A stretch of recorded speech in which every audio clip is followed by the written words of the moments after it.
Feldco Football Recap Live is brought to you by Feldco. For quality windows, siding, and doors, call 866-4FELDCO, Chicago's home renewal experts. Your Chicagoland and Northwest Indiana Chevy dealers, the official truck partner of the Chicago Bears. Hooters. At Hooters, originality isn't just one thing, it's everything. World-famous wings and more, served up by the iconic Hooters girl. Hooters, always original. Dr. Pepper, an American original, just like our Chicago Bears. Grab an ice-cold, refreshing Dr. Pepper today at a McDonald's near you. Special Olympics Illinois. Special Olympics Illinois, so I did. Learn more at SOILL.org.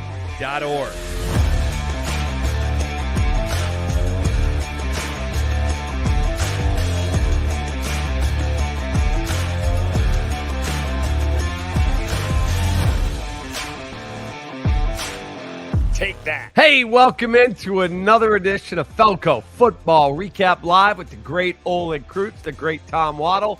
I'm little old David Kaplan. Bears fall 21-16 to a team they absolutely should have beaten in the Indianapolis Colts. Olin, I'll start with you this week. They had a lot of mistakes. Caleb threw for 363 yards. There was some good. There was some really bad. Poor timeout called. What was your number one takeaway of a 21-16 loss and a lost Sunday in Indy? It was a game that was almost hard to watch because it was played at a level that it wasn't a very high-level football game between the two quarterbacks, right? And Richardson, it was almost a comedy to errors when he was throwing the interceptions or missing receivers. I mean, I found myself laughing on the couch, right? The Colts, now they have a big problem, right? Like that is, man. I mean, if you would take a quarterback out of that game, I mean, one good thing for the Bears fans, you'd take Caleb Williams. Like when I watched the mistakes he made and the way they played, and like you said, Cap, very beatable team. And I guess you come away thinking, we talked about on this podcast, you don't expect a rookie quarterback to play at a super high level right now. You come away a little more disappointed, I think, in the head coach and like not going for two and not being ready for that. I also think that kicking Santos early was a mistake, right? Like he can't reach. You have to know the distance he can reach from. So it just kind of, for me, it started from there. Waldron scares me a little bit, but I've said that on this show before. Just kind of waiting to see because, like you guys know, I have a strong belief that there are less elite play callers than are elite quarterbacks, and just kind of waiting for this process to work its way through, Tom, and see if he can put these guys in position to make plays. Yeah, I got to be honest with you. I was very disappointed because I thought this was a beatable team. And I agree with Olin. Everyone always talks about how this defense is going to keep them in every game, and they do. I thought they were good. I didn't think it was their best effort. They got hit with some big plays and got gashed in the running game a little bit. I'd be more willing to tell you that Anthony Richardson kept them in the game as much as their defense did. I have to say, though, that the thing that left me most disturbed or most unhappy was, they went to Indy to face a defensive front that was giving up 237 yards per game on the ground, and they were without their best player. Buckner wasn't even there. And at the end of the day, they ran it 28 times for 63 yards. And I don't know, and Olin is much better equipped to answer this question than I am or to comment on it. I don't know what their identity is running the football. I don't think they're ever going to be a ground and pound team, but you are going to have to run it at some times. I mean, I do believe in the concept that you throw to score, you run at times to win. I think that that's a cliche, but I think that there is some truth to it. So not being able to establish your running game to take some pressure off of your quarterback, who turned it over 3 times. The 2 interceptions were bad. He did make progress. I think some of the passing yards are inflated by a Hail Mary and stuff, but I saw some growth from him for sure. I saw a head coach, as Olin was saying, burn a timeout because they didn't know whether or not to go for a 2-point conversion. I saw them jump off sides on a 4th and 2 on a punt. And then I saw an offensive coordinator that really didn't look like he had a plan for 4th and, 1st, 2nd, 3rd, and 4th and goal. So you put it all together, guys. It wasn't just an L for me. I didn't see any progress on the offensive side of the ball, or not enough progress on the offensive side of the ball. And that's what left me most concerned, Cap. I said to Olin the other day, So my son, I have a special needs son, and he turns to me as they're driving and he says, Dad, we have to go for 2 here. There's under 10 minutes left. And I'm like, Brett knows football, Cat. Brett knows. Yes, he does. and I said, 100%, Brett, but I'm sure the coaches know that. And then they show the sideline. I see one coach with one finger up. And then I see Eberflus look at him with 2 fingers up. Give me a timeout. I'm like, how can we be this incompetent? Coach Flus needs your boy up there in the booth. You got to put him up there in the booth for him, man. And talk about. He's just it was a crazy game to watch. Just Tom talked about where they're going to run the ball. I went back and watched the all 22. I mean, Gus Bradley gave them some really good looks to run the ball up the middle, and Tevin and Coleman Shelton, they couldn't get movement on a nose guard that they should displace. They should displace that nose guard. Get them out of that hole. And even though Roschon had some good runs, there's a few times in there where they're stuck like it should be a 5-6 yard gain. It's a 1 or 2 yard gain, right? We always say on the offensive line, guys, if we can get 2 double teams, we can get good yards. And Gus Bradley was giving them looks with DeForest Buckner out.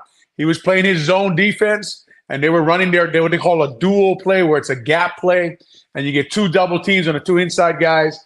And, Darnell Wright and Pryor were getting movement. But Coleman, Shelton, and Kevin Jenkins were not moving that guy out of there. I did something to me and Tommy today. Tommy and I were talking about it. You sent us that film we just played. But you said to Tommy and to me, unless this center is going to get his hands inside, he's going to be getting bull rush. Can you explain that for everybody? Yeah, it's pretty simple. If you're a smaller guy, like you'll see these big guys, they'll like up and under guys, right? Or they'll wrap around their shoulder pads. They can engulf guys. But if you watch Coleman Shelton's right hand right here, he ends up on the outside of the shoulder pad. Well, he's going backwards, right? Like if you're a smaller center, which as you guys know I am, and so is my son. I teach him your hands better be inside. You better win with your punch every time. And that pocket is collapsing there on Caleb. Your hands got to be inside. That's why you do all that bench pressing and all that tricep work. And you got to press the guy back and sit your hips back. And you got to go back towards the quarterback as slow as you can, because in football at offensive line, you have no choice. You can't avoid the guy. You can't use leverage to get him out of the way because you end up in the quarterback's lap. At some point, you got to take that guy head on. But your hands, if you keep catching guys, and you'll watch this center, he does struggle with that. You'll keep catching guys, you're going to have a problem all year. I think, guys, at this particular time, and it's only week 4, I think the best sign of a good coaching staff is the ability to make adjustments. And you may have come in with a plan, but as they say, everyone thinks they have a plan until they get punched in the face, right? And then you have to adjust. At this time, I don't know. I'm not smart enough to know. I'm not good enough at what's going on at the line of scrimmage. I don't know who they want to be or what they want to be running the football, but they need, in my humble opinion, I think they need to scale back some stuff. They need to simplify some things and decide what works best for them so that they can get some success and some movement in the running game, which ultimately then will take pressure off of your quarterback. But at this point, just to throw it against the wall and hope that it works is crazy. And I said this to Cap as well, Olin. I know they spent a lot of money on DeAndre Swift, and I know they spent a lot of money on Gerald Everett, but in 3 weeks, Gerald Everett's got 3 catches for no yards, and DeAndre Swift's got 114 total yards. You're not getting your return on your investment. I don't know what they're trying to do at the line of scrimmage, but they better come up with some sort of adjustment and scale it back just to survive. So I talked to Mercedes Lewis and DJ Moore, and I did a show together. I talked to those 2 guys, and I brought up the name DeAndre Swift. DJ Moore, and I'm paraphrasing, but this is basically what he said. He's like, look, that's the best back we have, and he could be Christian McCaffrey-like if we use him properly.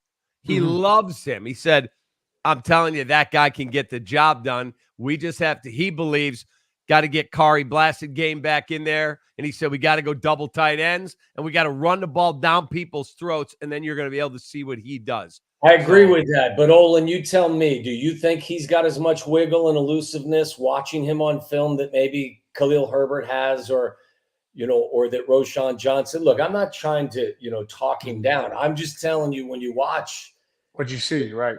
Yeah. Right, what you see. It's an interesting comment, and players are always going to have their teammates back. And we talked about blasting game on this show, I think, and we said, well, who is their backup fullback in Coach Morgan's run game? And I saw they use Everett, but they went to Cole Kmet a couple of times. Cole Kmet motion in the backfield, and they ran that toss they like to run with Cole Kmet. He actually made a nice block. So I think if I watch the film, Cole Kmet is my fullback right now. When I look at that film, if I have to run, if I don't have blasting game again.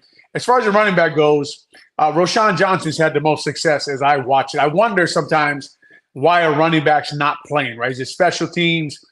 Is it the pass blocking problems? I don't know why you wouldn't give Roschon the ball downhill. Christian McCaffrey, that's fine to throw that name out, but then you're going to have to borrow Kyle Shanahan, Trent Williams, George Kittle, the fullback down there, Deebo Samuel, Ayuk. You're going to have to use all those guys. And then the holes open up for Swift, right? So Christian McCaffrey is running the ball behind the best left tackle in the NFL.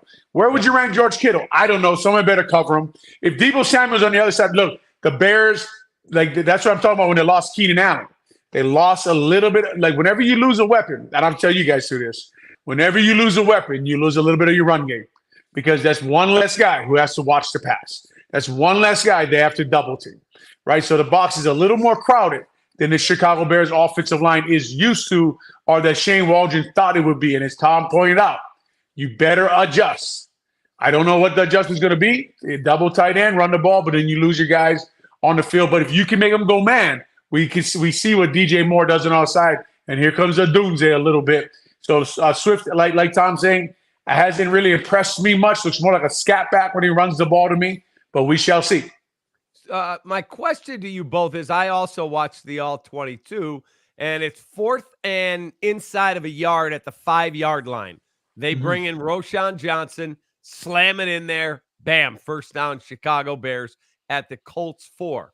Immediately, he comes out of the game. We go Wildcat, Khalil Herbert. We run Khalil Herbert again. On 3rd down, they ask 5'8" DeAndre Carter to block Tyquan Lewis, 6'4", 267. And I mean, I ran it back 100,000 times. I'm like, what are we doing here? Well, and I had to watch it once. He takes DeAndre Carter and he drives him right back into Khalil Herbert to knock him down. And then we run the speed option, drive over. What are we doing? Yeah, you see, as an offensive coordinator, you're almost betting that they're going to match your personnel, is what you're hoping. When you leave 3 wide receivers on the field that close to the goal line, you're hoping Gus Bradley stays in nickel, what they call nickel, right? Well, he put 5 D linemen on the field. So usually DeAndre Carter would be keeping whoever's guarding him, who would be the nickel back, out. So you lose that bet, right? You got out-coached there. The Chicago Bears did. And I think Eberflus talked about that on the podium, that we have to have a better plan there, like you're saying. But, I'm sure Waldron would say, Cap, I studied years of film. The guy never went to goal line versus nickel personnel, right? So they made a bet. They lost. But the problem is they lost 5 plays in a row. That was the problem, right? We never got in the end zone. And the option was just not there. And you're running with a guy who doesn't want to run option, right? Caleb, I think he pressed it to the guard. Anyway, no one in the town wants to blame Caleb for anything, but he's got to press that option a little more. They didn't get the look they wanted there, but it's like you're saying, there's so many plays to get in the end zone. There was a lot of failure. When you see something like that, I've been a part of getting stuffed on. I remember we were in Atlanta one year. I tell the story, and we had a bad offensive line, and I come to the sideline, and Lovey says to me, "This is who we are. We're going for it on 4th down, run the 1 yard." And I said, Lovey, kick the field goal. We can't block them.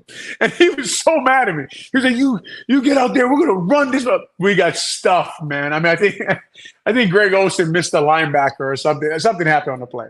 And, man, we got stuff. But anyway, but I failed too. I mean, the whole offense failed. But Shane Waldron definitely stops at his doorstep. He's got to do a better job. Yeah, I remember you telling that story to us over at NBC Sports Chicago. And then Wadstedt said he was going to go for it. And Steve Kaiser, Tony Wise. Tony Wise, yeah. Said, Coach, punt the football. He's like, are you telling me we can't get that much? That's exactly what I'm telling you. Sometimes you're in games and you're overmatched, man. But to Tom's point earlier, the D line, I mean, I don't know. Like without DeForest Buckner, these guys, the Bears O-line should have been able to move them out of there. They got to take a good look at the way they're attacking guys and getting guys off the ball, because right now they're we went after DeAndre Swift, but there's not a ton of room there for running backs to run through. Yeah, I mean, look, I think at this point it'd be hard for anybody to make hay, so to speak. I would be interested to ask you, Cap, talking to DJ. DJ's been my favorite player on this team for the last couple of years because I think he's ultra talented and I think he's a hard worker. And Olin, you notice guys that show up and they're every OTA, they're there, despite the fact that they're accomplished veterans. He's a leader with how he plays. He's a leader with how he carries himself. I'm getting the sense right now, Cap, he's frustrated because he's played in environments, whether it was at Carolina or here with Justin, where he was the first option, the second option, the third option, the only option. And the ball came his way and he delivered because he's a great player. Here, if you watch the tape, the tendency, and maybe it's because they're both rookies or that they've worked a lot together, the tendency is that the quarterback looks to roam quite a bit, even when plays are breaking down, even when DJ maybe.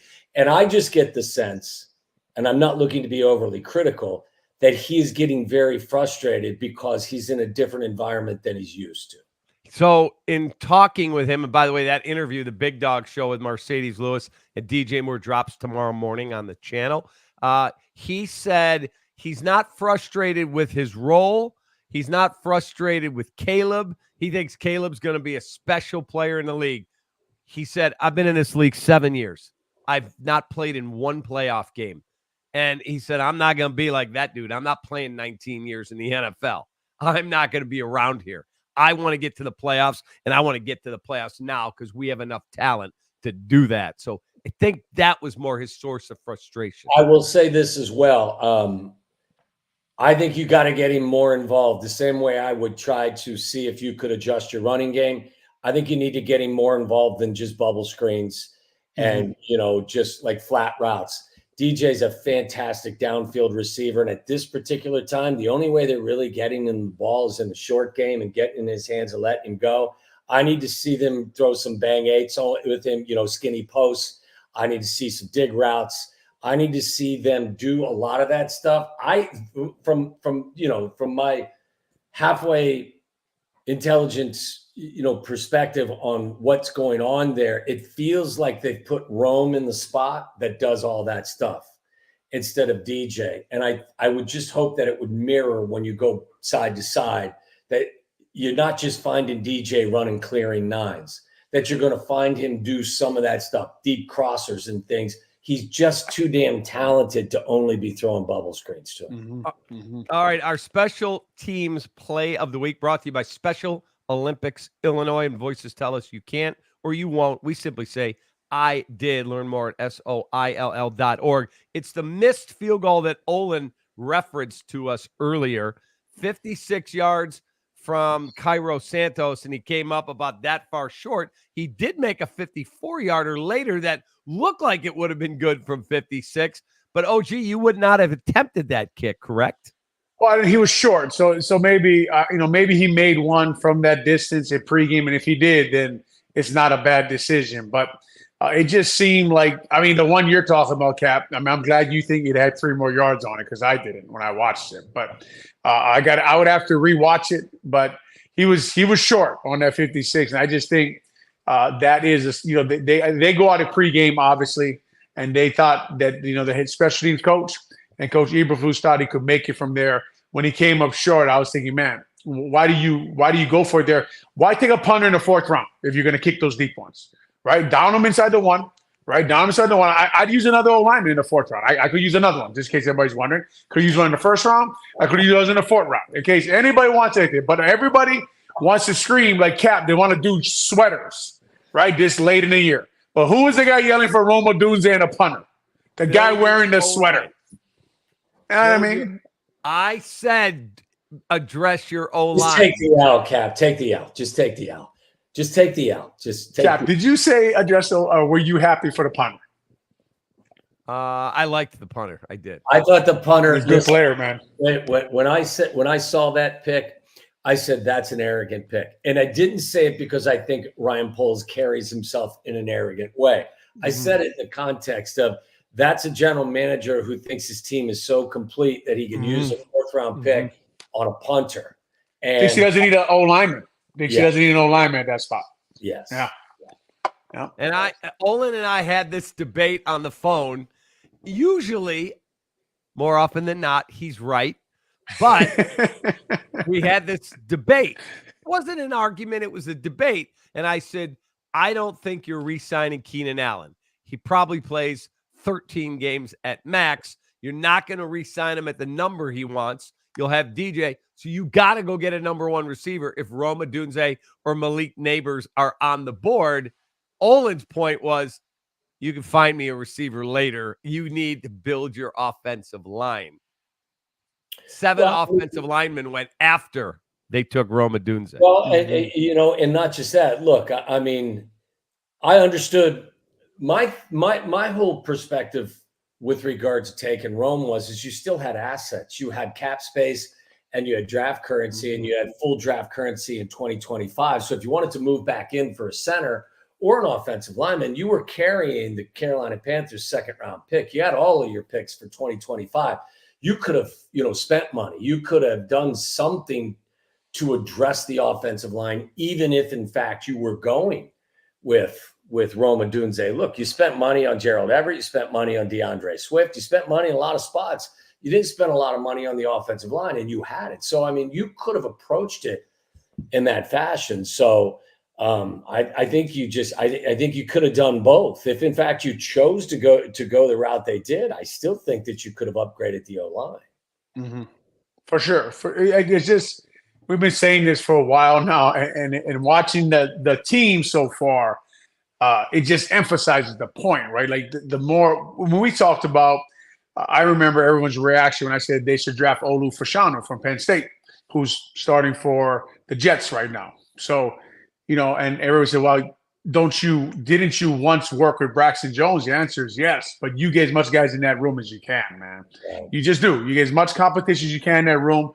Look, I mean, when they signed, like Cap said, when they signed Keenan Allen, that's fine, but was there not an offensive lineman to trade for, right? Was there not an older guy out there who you could insert on your offensive line who could play? I think the guy Cap wanted, who hurt his knee, Connor Williams, is that his name? The center? I think he's playing for Seattle right now, playing at a pretty high level.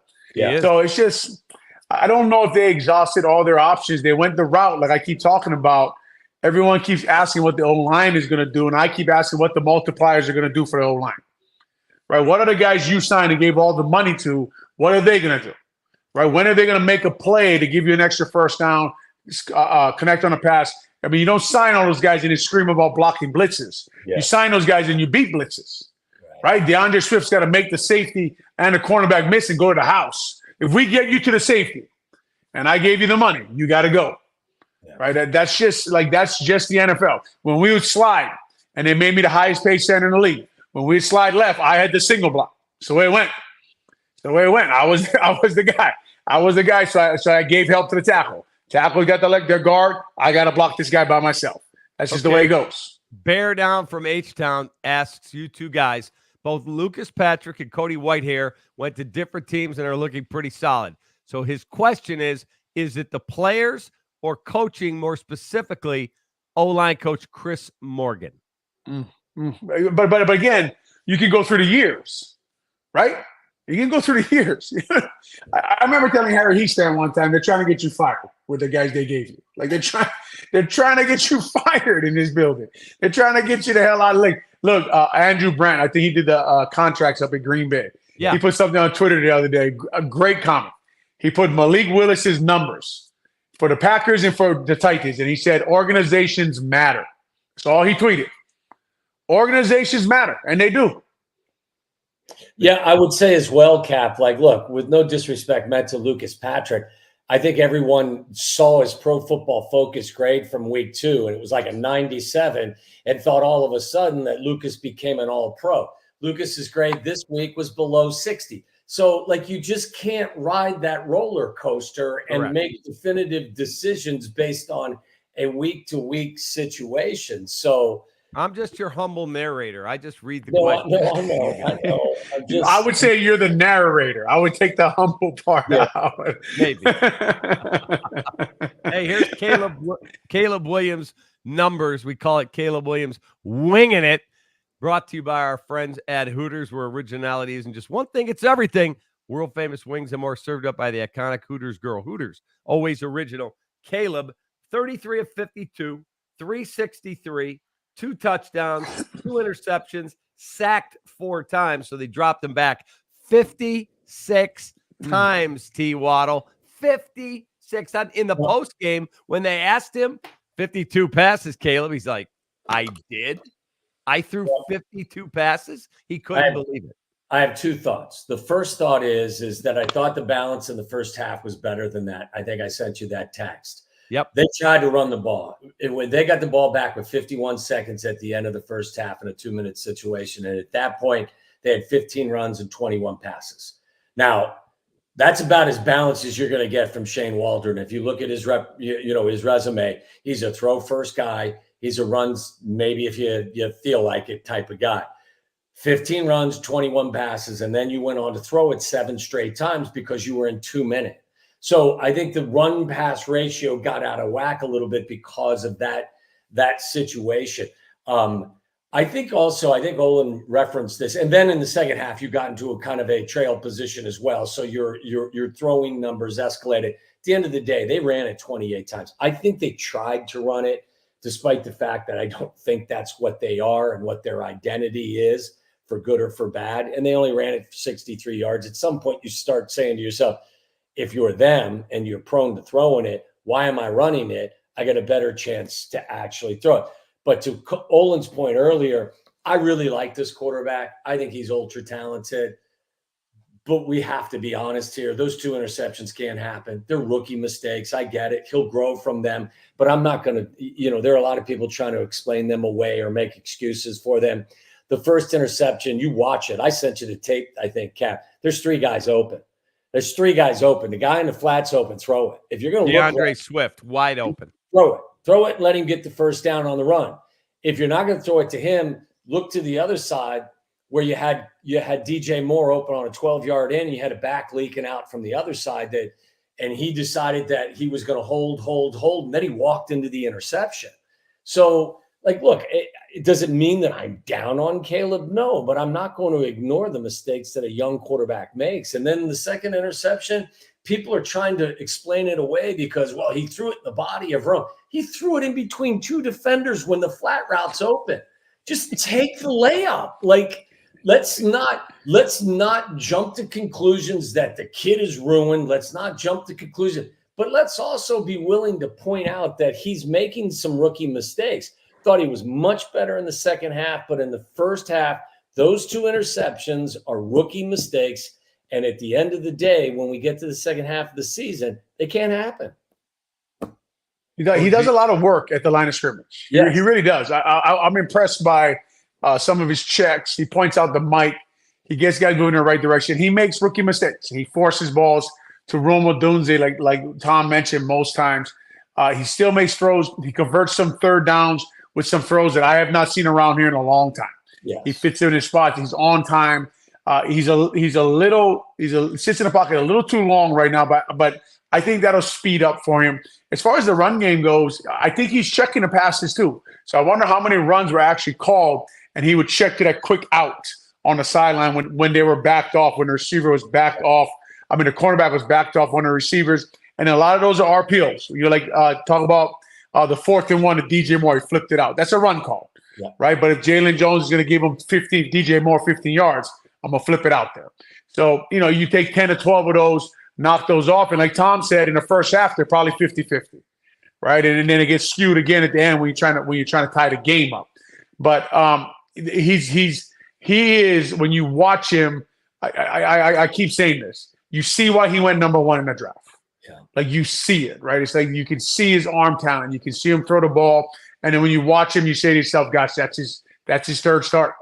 That is a rookie mistake. That is a bad, like the interceptions and, just throwing it out to the sideline and the guy jumps it. I mean, it's just, you can't make those plays after a beautiful throw to Rome Odunze. So we're watching a rookie quarterback.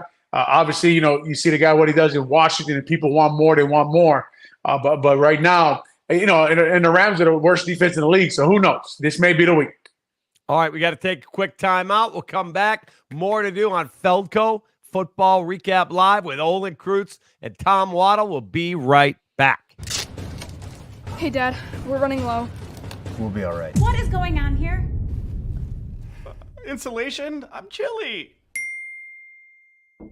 I can't help you with the decoration, but I can help you replace these windows fast. Right now, buy one window and you'll get one free. Plus, no interest until 2025. And we'll get it done Feldco fast. Buy one window, get one free, and soon. Hurry. Call now. Call 866 for Feldco. Apt. For the best appliances for football season, shop at Apt. Pleasing people since 1936. Find them at apt.com. 4 Seasons, heating, plumbing, air conditioning, and electric. For all the right reasons, 4 Seasons. All right, time for our Apt player of the game. We're going to give it to Rome Odunze. He is our player of the game. He had his first career touchdown. He had over 100 yards in receptions, and he is our Apt player of the game. Use the code Kaplan25. Get $25 off any purchase, $150 or more at apt.com. And our Dr. Pepper play of the game is that touchdown pass. Caleb Williams to Rome Odunze.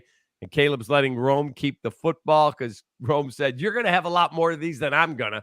So guess what? I'm keeping this ball. So that is our Dr. Pepper play of the game.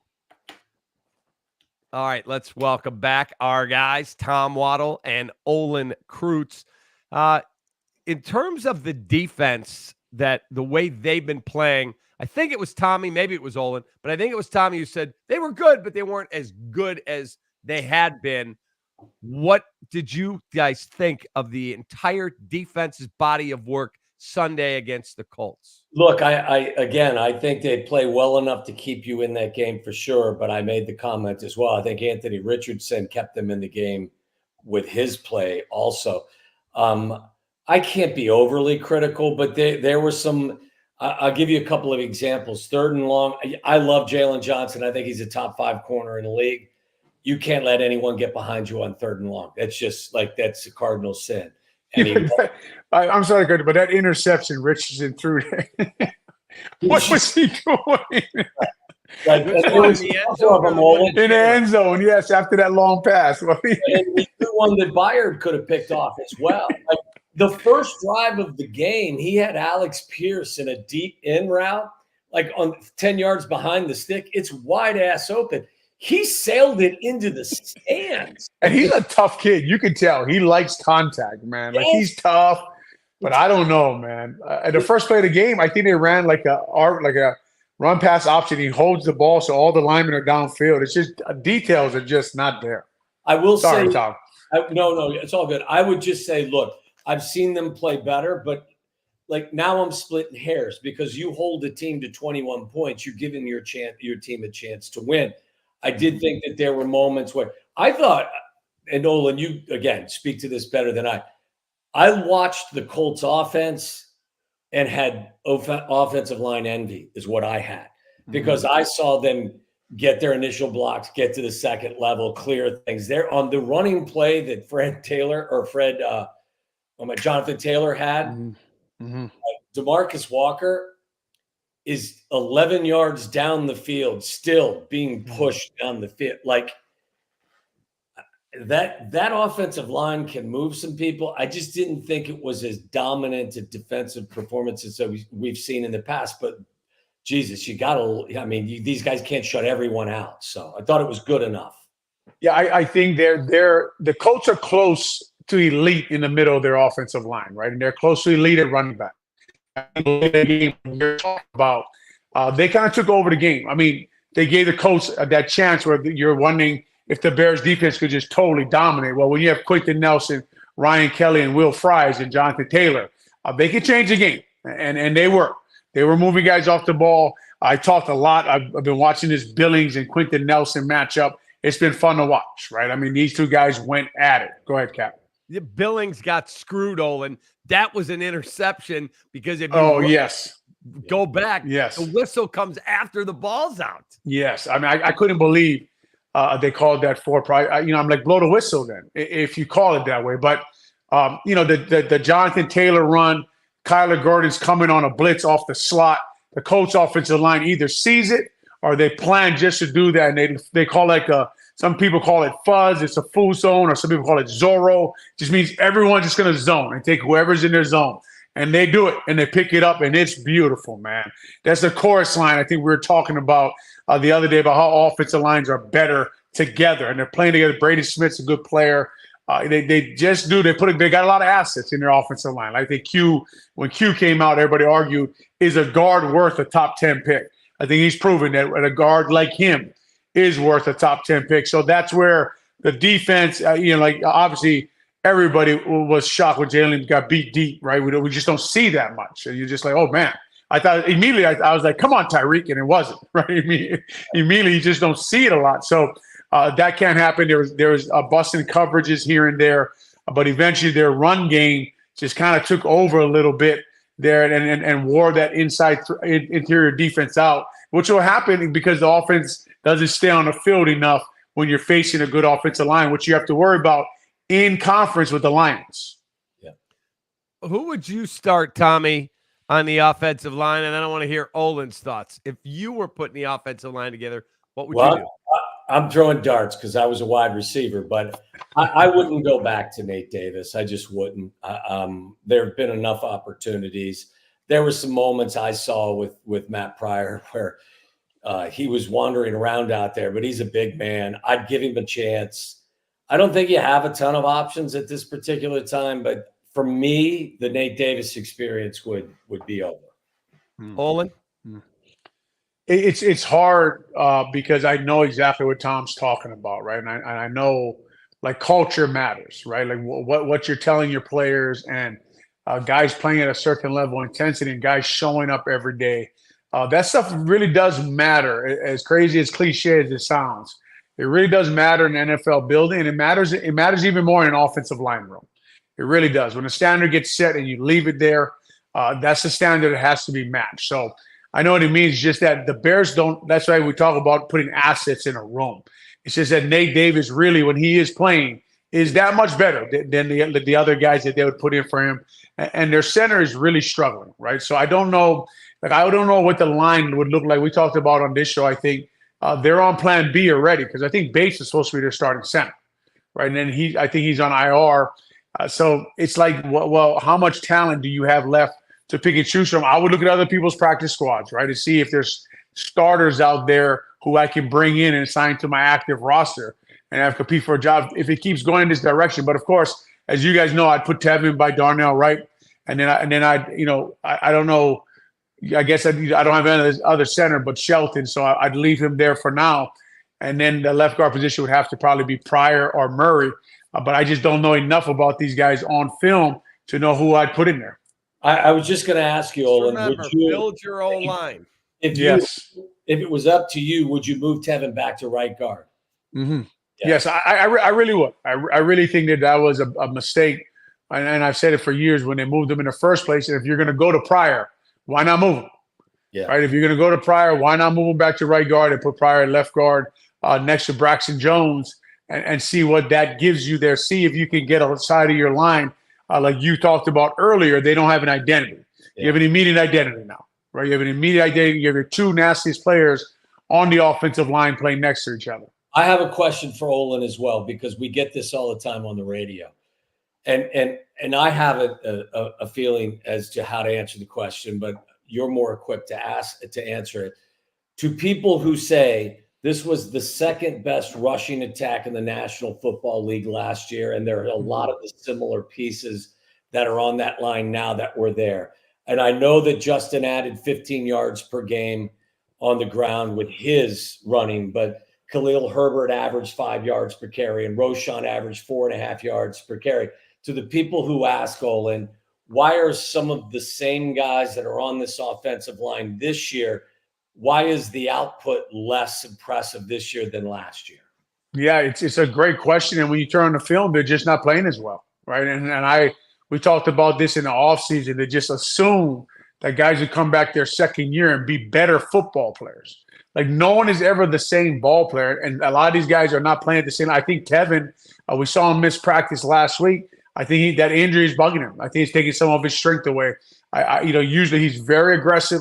He's very violent through double teams. Darnell Wright is still playing decent football. He misses sometimes. People notice he puts his head down and they jump around him now a little bit. So that's on film, right? So it's just a Blossing game is out. Like you said, a lot of people have to play Justin Fields, but I think even last year when Bajan played, they still rushed for good yards. Yeah. So they were a good running team. Khalil Herbert is not the starting running back. I don't think Swift is pressing the hole as much as Herbert does. And when you're not the starting running back, you get out of a rhythm. So just all those things involved. That the offensive line is not playing at the same level. The center is struggling a little bit in there, getting pushed back on run plays, not getting movement, and getting pushed back on pass plays. So all that combined, you'll see a run game that's struggling to find identity, struggling to get going a little bit. Tommy, why is DJ Moore being used in the fashion he is? We saw Kmet have 10 catches the other day. Rome had over 100 yards and a touchdown. But we don't see DJ at all used down the field. Why is that?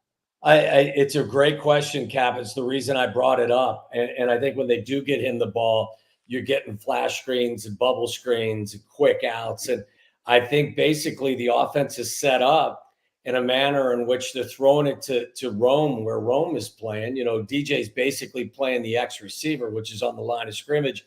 Rome's playing the Z, which is just off the line of scrimmage. And this offense actually favors the Z more than the X as far as I'm concerned.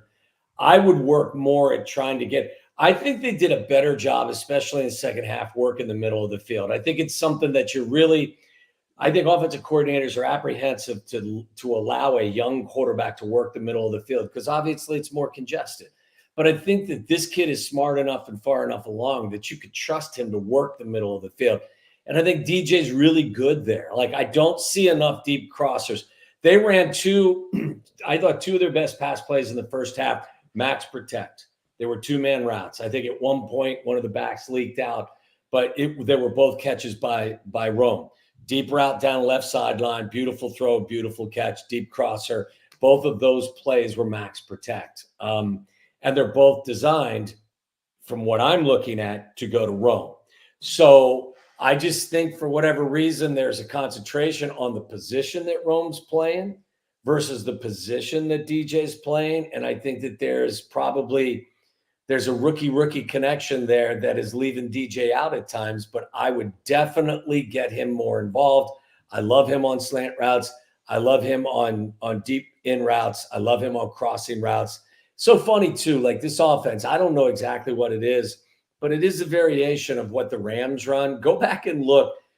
When the Rams came back against the 49ers this weekend, Stafford is so damn good that I think that McVay trusts him to do stuff. There was just a clearing post that most quarterbacks in this league won't even look at because it's just we're trying to occupy the corner and we're trying to keep the safety. We're trying to keep the safety involved. And if for whatever reason the safety stays where he's at, we're going to throw. Nobody throws that post route. He threw it. It was a freaking beautiful throw. I want them to use DJ in that manner. At this point, I got to be honest with you, as their best receiver, he's running a lot of clearing routes and a lot of wide receiver screens, and I just wish they would get him more involved, especially in the middle of the field, Cap. Hey, our Chevy drive of the game was 12 plays, 70 yards, took 321. Kmet touchdown, wide open from Caleb Williams, made it 21-16. Chicagoland and Northwest Indiana Chevy dealers drive of the game. They are the official truck partner of the Chicago Bears. Olin, what was your take on Cole Kmet and how he played? I know he had 10 catches. I know he had a touchdown, but they asked him to do a lot in the blocking game. he was also the guy, along with Mercedes Lewis, victimized on the strip sack. Yeah, I thought he played a good game. I thought he showed you that he's valuable. He's an asset. He can do a lot of things, man. I think he went and played fullback. They put him in the line of scrimmage to block.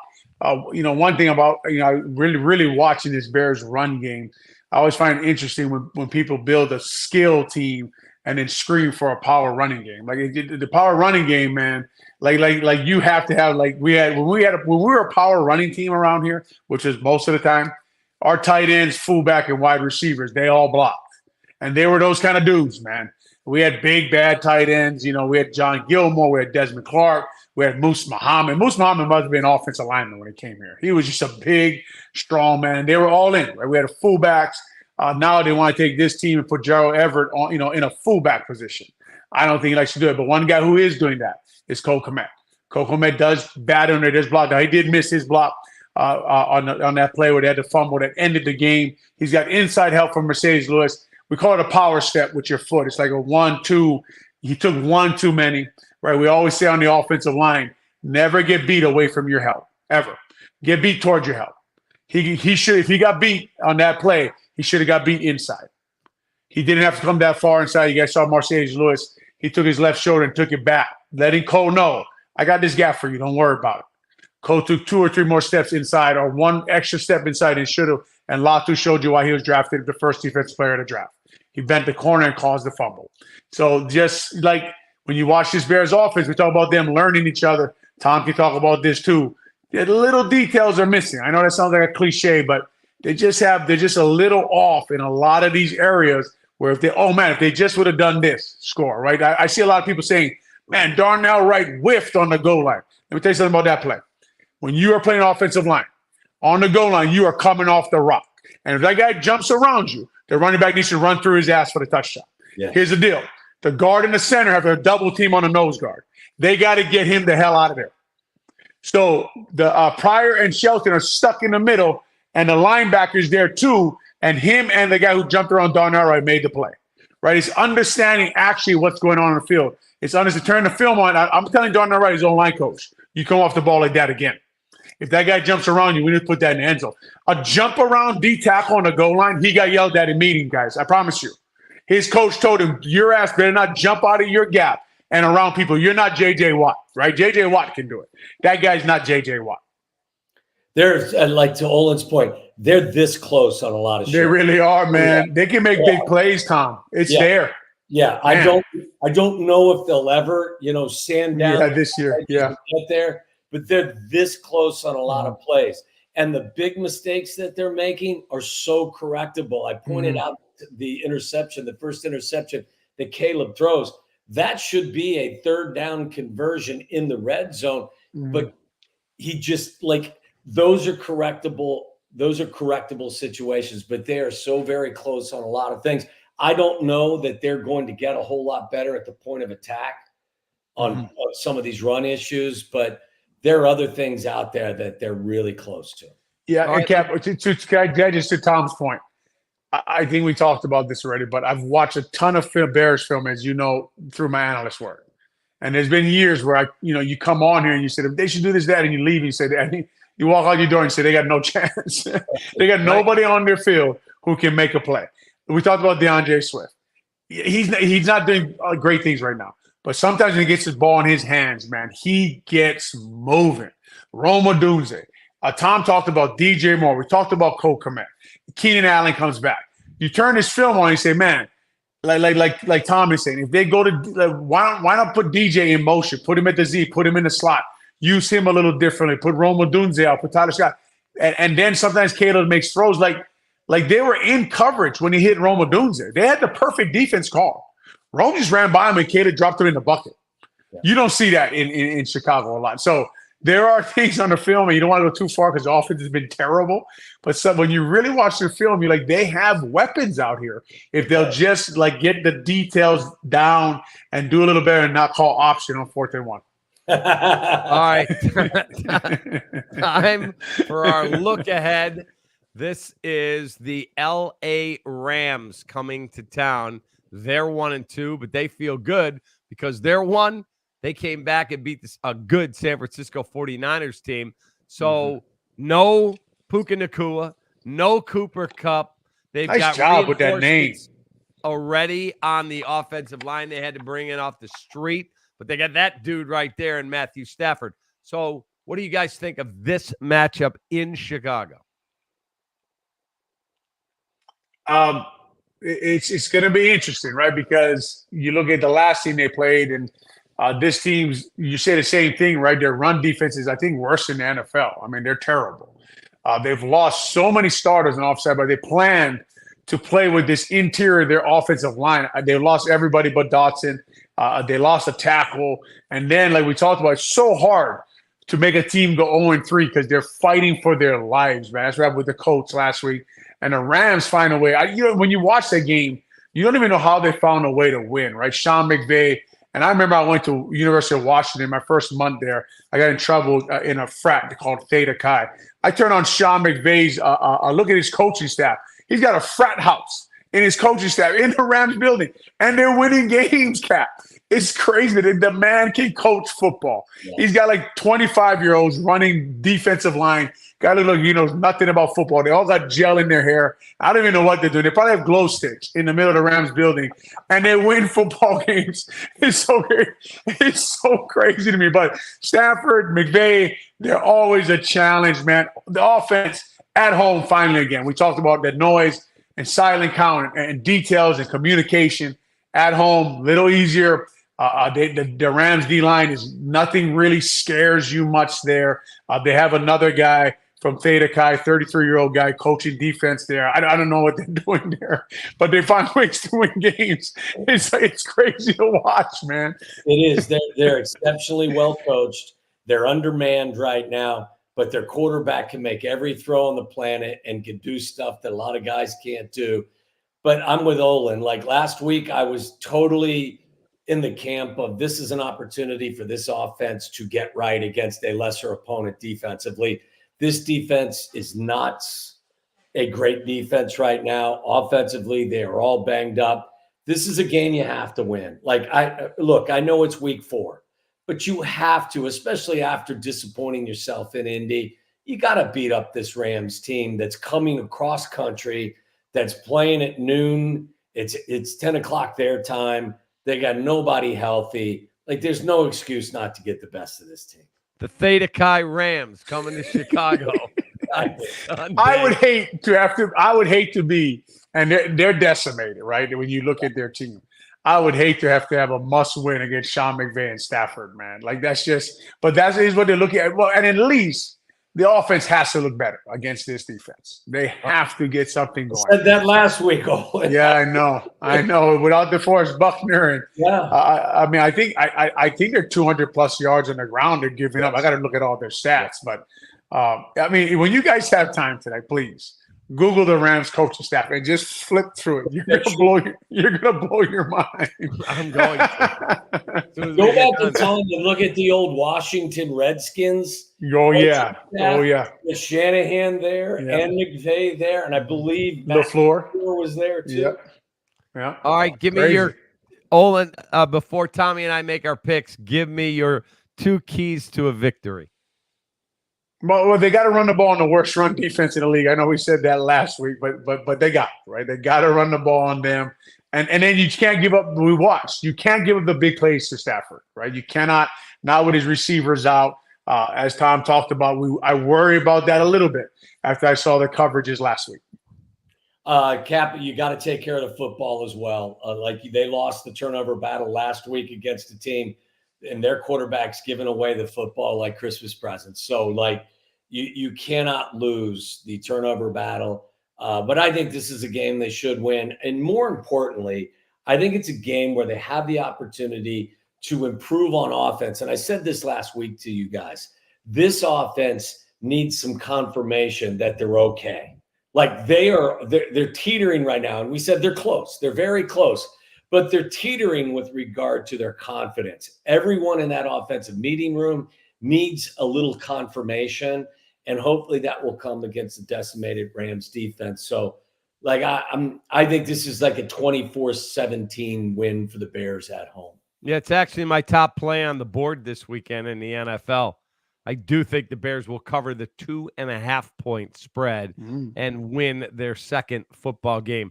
But I can tell you this, if I was Matt Eberflus, whoever the hell's in my headset up there that had me challenge 2 plays that we lost a week ago and then screwed me up so I had to call a timeout, that asshole be in my office Monday morning at 7 a.m. and we'd be having I'd have some speaks, as Steve McMichael would say. Cutting his hair. You'd be helping him cut Eberflus's hair in the office, right? Yeah, get the Olin, beard. he looked so good in Hard Knocks, didn't he? Man. It was something. It was something, man. Unbelievable. All right, I'm going to say the Bears. Cap, Tom said that 17. Cap, Tom said that they need confirmation. I was thinking in 2004 when I was snapping through Chad Hutchinson, Craig Krenzel, Jonathan Quinn, and Rex Grossman. I got no confirmation for 16 straight games. Wow. There had to be moments you went, who's back there? The difference now is they spent the first pick on the draft on this kid, who I think is going to be a multiplier and a difference maker. But they need him and they need everyone in that offensive huddle to start thinking that, hey, all this work we've put in and all this optimism that we've had isn't just smoke and mirrors, that, we are kind of who we think we are. Olin, who do the Illini have next? They have a tough game this week. They're in Penn State. They're 18-point underdogs.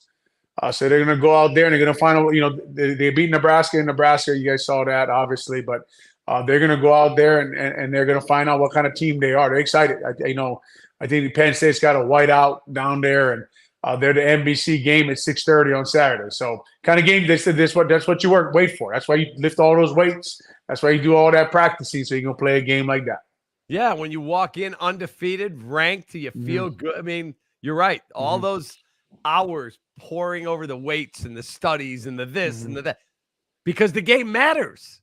Yeah, well, that's why you do it. You do it for games like that. So, they're excited, man. They're Coach Bielema's got them moving in the right direction, and their young quarterback, who was young last year, he's playing pretty good football. So they got a good defense. Illinois is a pretty good team, but they're gonna find out what kind of team they are this week.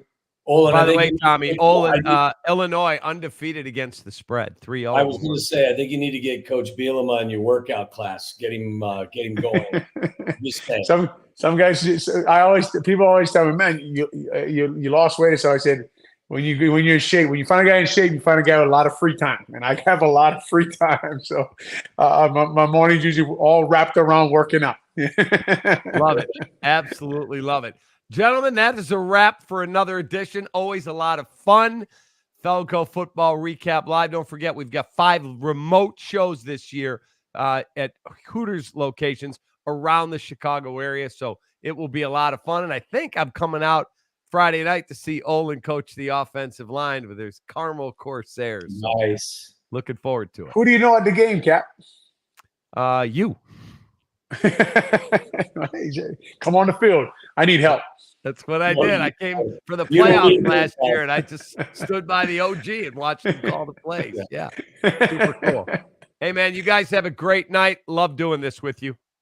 Watch out for those Theta Chi. Watch out for Theta Chi this week. I'm going to go check them out right now. All right. Hey, Dad, we're running low. We'll be all right. What is going on here? Insulation? I'm chilly. I can't help you with the decoration, but I can help you replace these windows fast. Right now, buy one window and you'll get one free. Plus, no interest until 2025. And we'll get it done Feldco fast. Buy one window, get one free, and soon. Hurry. Call now. Call 866 for Feldco. Feldco Football Recap Live is brought to you by Feldco. For quality windows, siding, and doors, call 866-4FELDCO, Chicago's home renewal experts. Your Chicagoland and Northwest Indiana Chevy dealers, the official truck partner of the Chicago Bears. Hooters. At Hooters, originality isn't just one thing, it's everything. World-famous wings and more, served up by the iconic Hooters girl. Hooters, always original. Dr. Pepper, an American original just like our Chicago Bears. Grab an ice cold, refreshing Dr. Pepper today at a McDonald's near you. Special Olympics Illinois. Special Olympics Illinois, so I did. Learn more at SOILL.org. Apt. For the best appliances for football season, shop at Apt. Pleasing people since 1936. Find them at apt.com. Four Seasons, heating, plumbing, air conditioning, and electric. For all the right reasons, Four Seasons. Some days, you've got big things to care about. Like that. And that. Luckily, the Whirlpool Smart Range automatically updates itself with features like Air Fry. So you can worry less about keeping up with the latest tech and care more about keeping up with the latest trends. Say cheese. Everyday care, Whirlpool. To see the full line of Whirlpool appliances, shop at Apt. Pleasing people since 1936.